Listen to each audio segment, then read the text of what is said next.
Much of economic history is the story of someone being in the right place at the right time. But there's a phrase that needs to be added to that.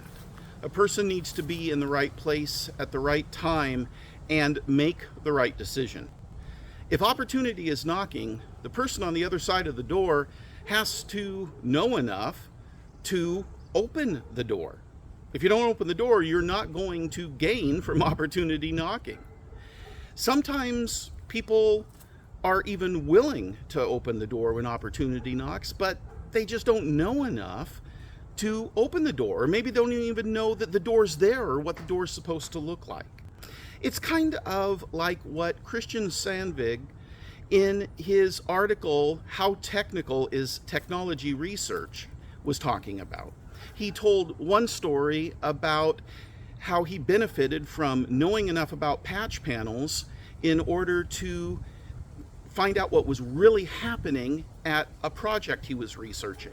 But then he told another story about knowing too much about mesh networking to be able to give the proper answer about it when he was asked. So his main point pretty much seemed to be, well, you need to know enough about the right thing depending on what you're doing. Well, of course, that's correct.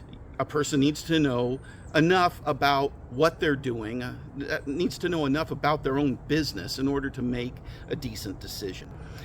All of this comes together in a story about an economic opportunity that one company failed to recognize, but one man opened the door to that opportunity, and the world has never been the same. By the way, should a person want to know more about this story, or some really other cool stories related to it, just follow the link in the bibliography to Robert X. Cringely's The Triumph of the Nerds documentary, which is out on archive.com. The story begins in Palo Alto, California in 1971. Xerox, the copier company, put together a research facility called PARC. PARC stood for Palo Alto Research Center. Very clever, right? They were given carte blanche by the company, and they were told to create, to dream, and to make the future happen. And by 1973, they had developed the prototype that they called the Xerox Alto personal computer. It had the first graphic user interface. It was the first to use a mouse to point and click at something on the screen, and it was connected to other computers by Ethernet cables. It was also WYSIWYG. Now, if you haven't been around the computer industry for decades, you might not know what WYSIWYG means. WYSIWYG was once a very common term, but now, since it's everywhere, nobody talks about it anymore. WYSIWYG is an acronym that stands for What You See is What You Get. Now, it used to be on personal computers that what you see was not what you got, especially the old IBM PCs. You got a green cursor and you got text on the screen, and you typed some things, and what came out on your printer was not always what you saw on the screen.